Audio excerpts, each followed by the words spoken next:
26 people were murdered in the Western Cape in the past weekend. Now, this is a sharp increase from the previous weekend where 25 people were killed.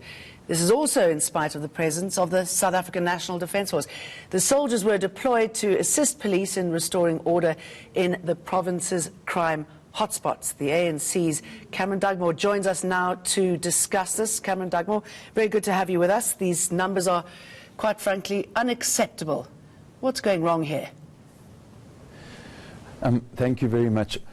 I think that the notion that the simple presence of the South African National Defence Force in the Western Cape, in particular key areas where the killings have been at their worst, the notion that that would automatically wave a magic wand and stop all of the violence, I think was a misconceived notion. Clearly the effort of getting the SANDF is the beginning of a stabilization process, but in all of these communities, if we fail to focus on the causes which is giving rise to the violence, the substance abuse, the presence of gangs, we would be missing the boat. So what is required here, we as the ANC support the fact that the SANDF is in key areas. We in fact also think they should be in rural towns like Avian Park in Worcester, where the gang violence has also affected people. But we have to keep our eye on the ball, which is to focus on the issues of unemployment, on poverty, and also to actually work with communities. Many of our communities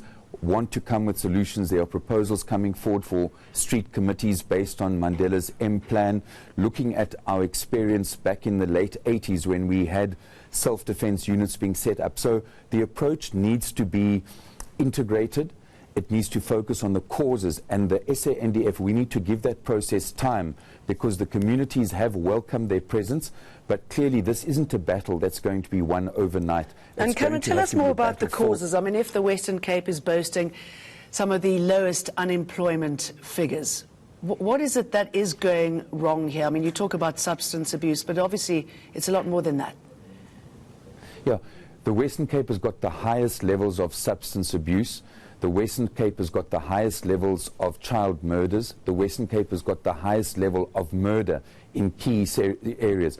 So unemployment is a contributing factor, but so too are issues of social cohesion, the fact that our city is designed in ways where people are living very far from places of work and so on. But the issues of inequality, we cannot only talk about jobs. We have to mobilize communities through cooperatives and others to also get involved in the mainstream economy. Those might sound like long-term things, but we have to take an integrated approach. And our view is that communities need to be at the center of this. We have to support community police forums. We also have to deal with the conflicts between neighborhood watchers and community police forum. But for me, one of the critical issues is for our national minister to finalize also the appointment of the Provincial Commissioner of Police. I think the fact that... Yes, I mean, we don't even have a top cop in place. Excuse me, jumping in here. I mean, it's pity that it's come to this point, and I'm just wondering where the ANC has failed here, because the ANC is responsible for national competency when it comes to this sort of issue. Yeah, we have a commitment, and we were with Minister Tele in Philippi over the last couple of weeks and also in other communities. We have a commitment that that process, you might have seen, is now being advertised as of today, in fact, the 1st of August, and that needs to happen. But leadership is one part of it. But I think where we've had a problem in our province is the failure to engage with communities, seek solutions with them about, as I said, and we as the ANC are going to be approaching both the minister as well as the MEC in this province about a pilot street committee project in two of the most affected areas, Philippi and also the Hanover Park area. Because we have to mobilize our communities.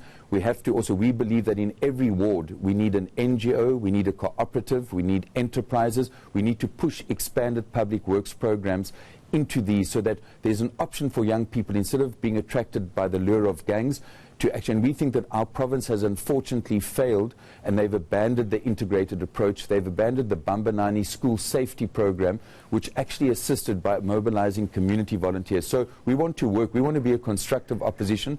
We've indicated to the Premier that we believe we can help to bring our communities.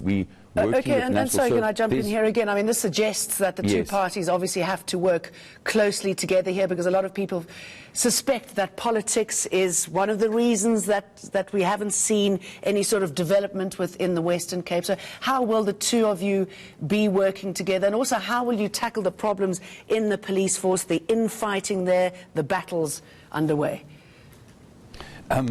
Firstly, we were all national, provincial and local government, ANC people across political lines were at a summit, United Action Against Crime in Paarl a couple of weeks ago, and that was a very clear example of the three spheres of government beginning to work together.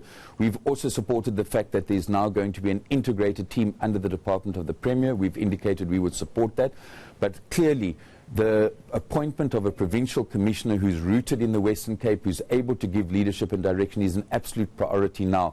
But we are also saying to our neighbourhood watchers and community police forum, let's stop the petty politics, and from our side as the ANC, we'd be working with our branches to be active there, but to work in a way which says we don't have any other choice but to mobilize and unite our communities. But let's engage our communities and seek solutions working with them.